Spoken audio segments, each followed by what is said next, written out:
Bienvenidos. Esto es Fuera de la Caja. Yo soy Macario Esquetino y le agradezco mucho que me escuche en esta revisión de lo ocurrido en la semana que termina el 28 de enero, el día en el que estoy grabando para usted, una semana en la cual mantenemos la tendencia en la que ya estábamos.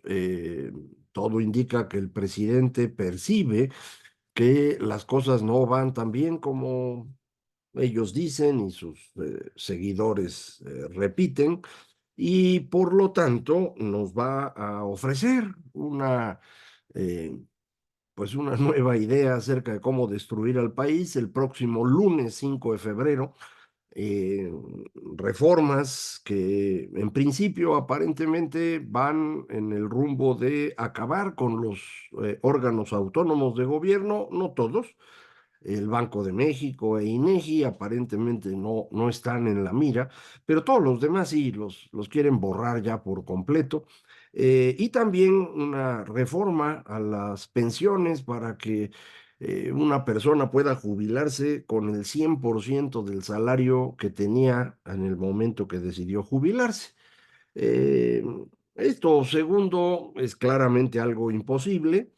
Lo ofrece López Obrador con la idea de que todos los demás le digan que no, y entonces decir que, bueno, pues ya ven, los fifís no quieren que ustedes vivan sin trabajar y así deberían vivir. Es una mentira muy grande. Yo hice el cálculo, lo publiqué en el Financiero en la semana, de cuánto se necesita ahorrar para que usted pueda tener una pensión equivalente al último salario que recibía. Debe usted ahorrar 23% más o menos de su ingreso durante 45 años. Es el ahorro nada más para el retiro, ¿eh? Si usted además quiere comprarse una casa, un coche o quiere guardar para la educación de sus hijos, esos son otros ahorros que tiene que hacer aparte.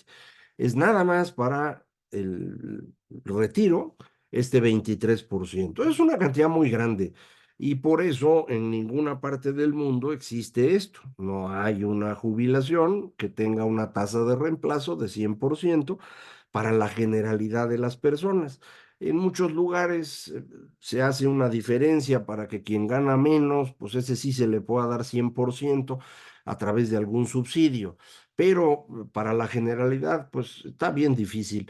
Ya hicimos una reforma a las pensiones que va a permitir movernos del 6%, 6 y fracción, que se ahorraba, al 15%. Esto es una gran reforma. 15% es una cantidad muy buena. Con eso alcanza usted a tener una tasa de reemplazo de 70%, me parece extraordinario. Usted deja de trabajar y al día siguiente recibe el 70% de lo que antes recibía, sin hacer nada. Hombre, pues es una maravilla, considerando además que hoy usted puede jubilarse a los 65 años y seguir vivo 20 años más. Entonces, 20 años con ese tipo de salario, pues a mí me parece una muy buena cosa. ¿Quiere usted que sea más? Es muy fácil, ahorre. Ahora, el problema que tenemos no solo es que el ahorro es considerable, ahorrar 23%, insisto, además de comprar la casa y el coche y la educación de los hijos y pagar impuestos, pues no está nada sencillo. Muchísimas personas pues, no les alcanza para ahorrar eso. Hay quien dice, pues sí, pero que lo pague la empresa que te contrata.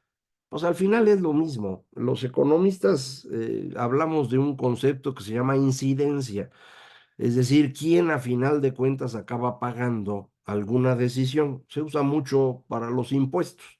Si usted pone un impuesto a, no sé, la leche o el chocolate o los gansitos, ¿quién lo paga? Pues mucha gente dice, lo va a pagar la empresa. Pues no, la empresa va a moverle el precio lo suficiente para que usted lo pague. Usted no lo quiere pagar, pues deja de consumir. Dependiendo del tipo de producto, hay algunos en los que pues, simplemente no hay manera de dejar de consumir.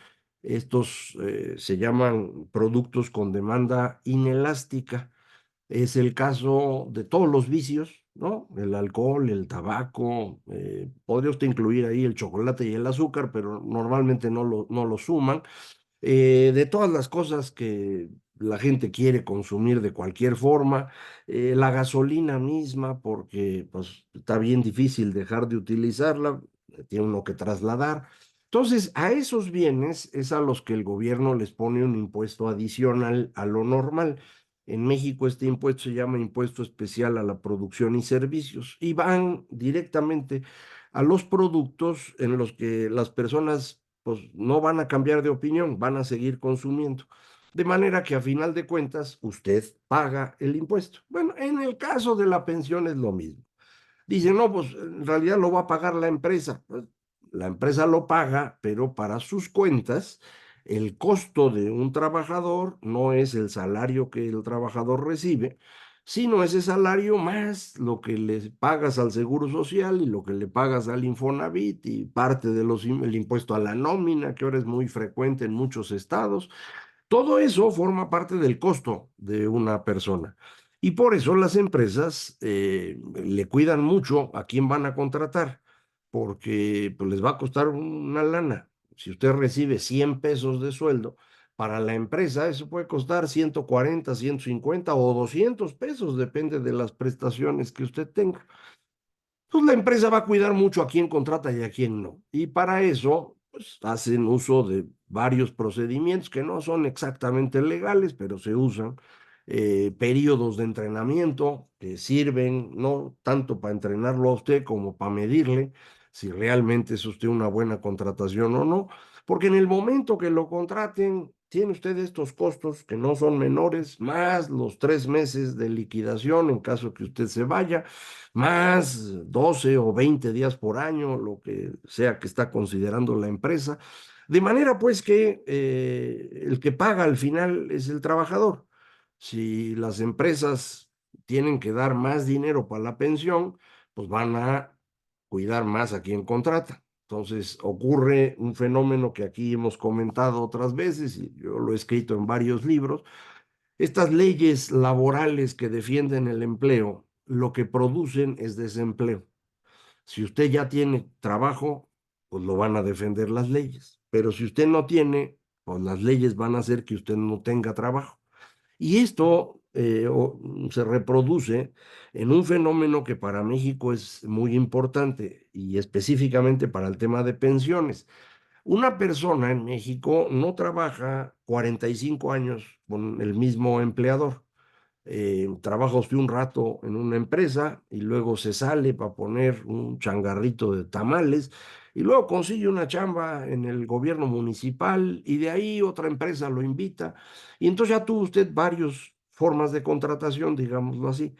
Gracias a la reforma que López Obrador ahora critica, ya se puede uno mover entre el sector público y el privado. En la ley anterior, la que a mí me toca, ley 73, eso no se podía hacer. Y entonces el periodo que yo trabajé en el Colegio de México y en el gobierno de la Ciudad de México, esos años pues, están perdidos. No puedo hacer nada para que me lo sumen a mi pensión del Seguro Social, que es donde tengo semanas importantes acumuladas. Entonces, pues perdí ese cachito. Para que eso no ocurriera, la reforma de Afores permite que uno se mueva entre el sector público y el privado, pero no tiene algún mecanismo para el periodo que usted está en la informalidad.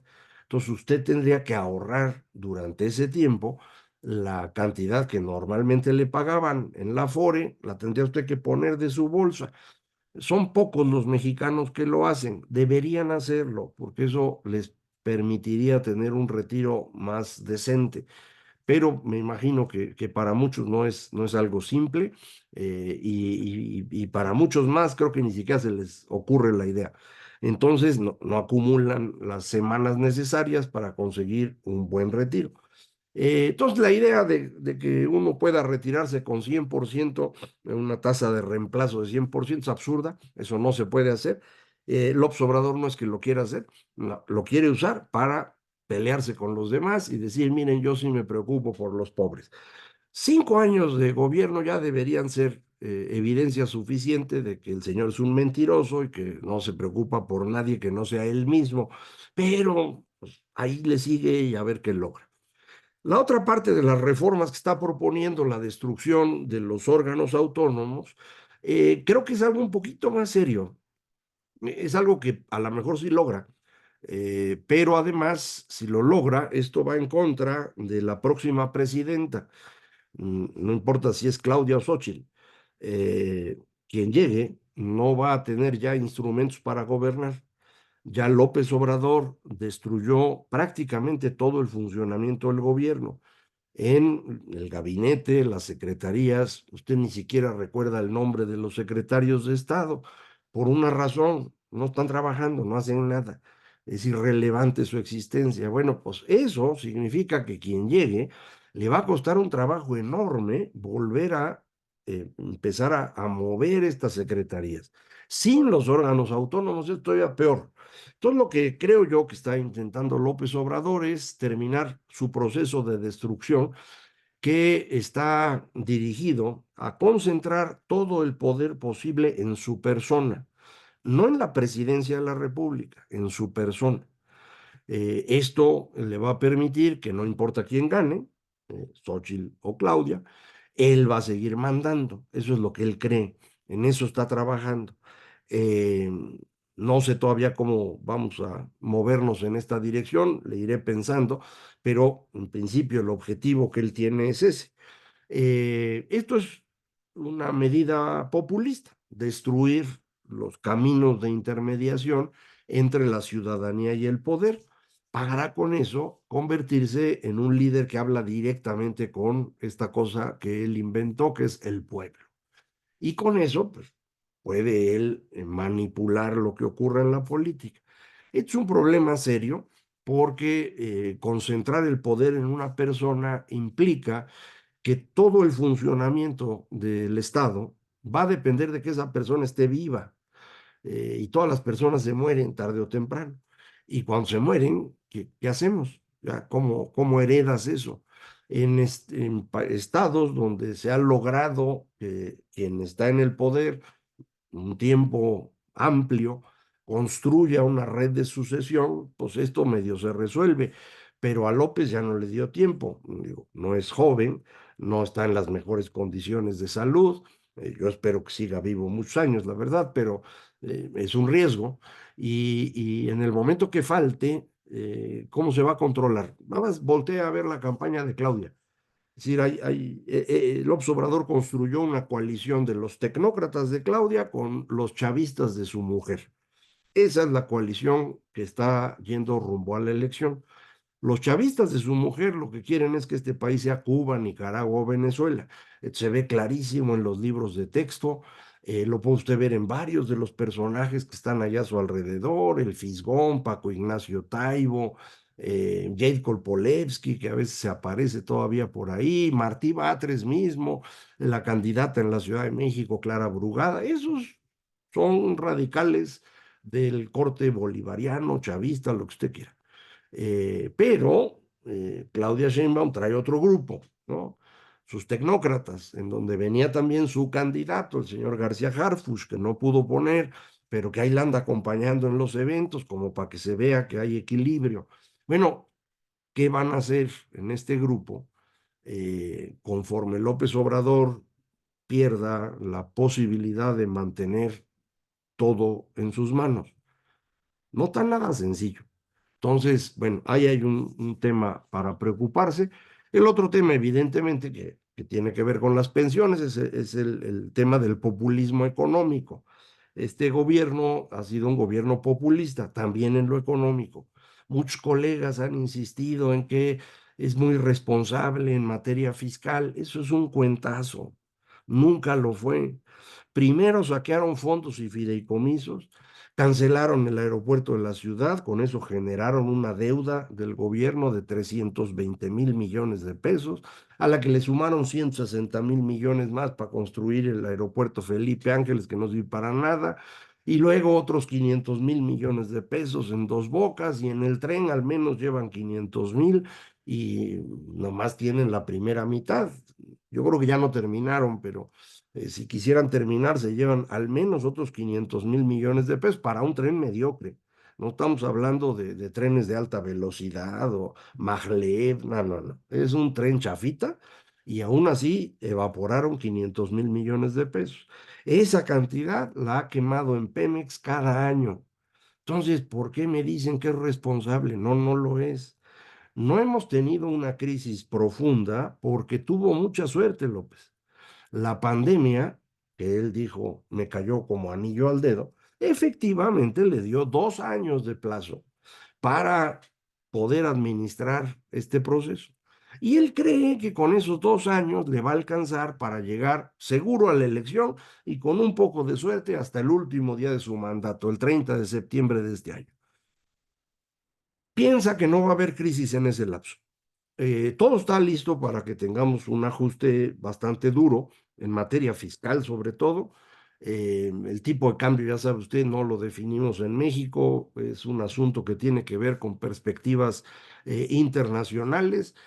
Nos estamos moviendo como se mueve el euro exactamente ahorita, pero arrancamos en una posición privilegiada, digámoslo así, porque en la primera mitad de 2022, hasta octubre de 2022, la tasa de interés en México era tan elevada que nosotros no tuvimos ajuste, mientras que el euro se depreciaba. Ahora que el euro se aprecia, pues el peso también. Y por eso de 20 nos fuimos a 17 pesos por dólar.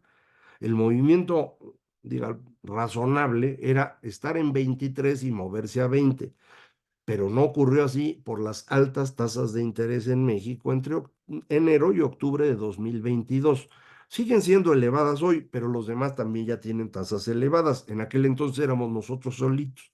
Bueno, lo que ocurra en este año depende de la percepción que tengan los demás sobre México, de si la tasa de interés compensa el riesgo de este país o no. Y aquí es donde empieza a haber señales que no son tan optimistas. No sé si López Obrador las percibe o no, vienen en inglés, ya ve usted que se le dificulta. Una primera es la presión sobre migración. Biden necesita hacer algo en términos de migración porque es la bandera de Trump y, pues ha empezado a atornillarle por ahí porque pues, no le quiere dejar a Trump este espacio solito. Pero apenas salió este fin de semana una decisión en el gobierno estadounidense de cancelar preventivamente la relación entre Delta y Aeroméxico, porque las decisiones que se están tomando en el aeropuerto de la Ciudad de México, reduciendo el número de slots, va en contra de lo que tenemos acordado en el Tratado de Libre Comercio y por lo tanto consideran los estadounidenses que esto es dañino y dicen, pues nosotros pensamos que hay que cancelar esta relación entre Delta y Aeroméxico. La decisión no es final, es apenas el principio, pero apunta a que ellos van a irse por ese camino y esto, bueno, va a poner a Aeroméxico en una situación gravísima. Es la única aerolínea que tenemos ahorita. Las otras dos son de ultra bajo costo, como le dicen, Volaris y Viva Aerobús. Funcionan y todo, pero son muy baratitas. Y Mexicana, hombre, pues, está volando con un pasajero por avión. Es una estupidez, pero pues, son las que hace López. Entonces, yo no sé si les va a dar tiempo o no. Ellos están seguros que sí. Mis colegas no solo están seguros de que sí les da tiempo, sino muchos de ellos creen que después el gobierno de Claudia va a ser una maravilla. Eh, yo ya no entiendo mucho a mis colegas, pero pues supongo que ellos sí entenderán lo que dicen, sino que lo expliquen, ¿verdad? Vamos a ver qué ocurre, pero me parece que se le están complicando las cosas a López Obrador, mucho más de lo que él esperaría. Él estaba confiado en su suerte, una suerte inmensa, lo de la pandemia de veras en términos económicos fue una suerte para él, y él cree que hoy también va a tener suerte y que la va a librar. Eh, Estar jugando a la suerte con el destino del país no es una brillante idea. Lo hizo Salinas, ¿de acuerdo? Y antes de él lo hizo López Portillo y lo hizo Echeverría, y todos ellos terminaron muy mal. Vamos a ver qué le pasa al actual, pero lo que no le quede duda a ustedes, está jugando con el futuro y si le va bien, la crisis va a ocurrir después de que él se vaya, va a culpar al nuevo gobierno y usted va a pagar. Si no le va bien, la crisis va a ocurrir ahorita y usted va a pagar. O sea que al final, usted paga. Es como a la pirinola, ¿no? Igualito, pero con mala suerte. Vamos a seguir platicando de esto. Muchísimas gracias. Esto fue Fuera de la Caja.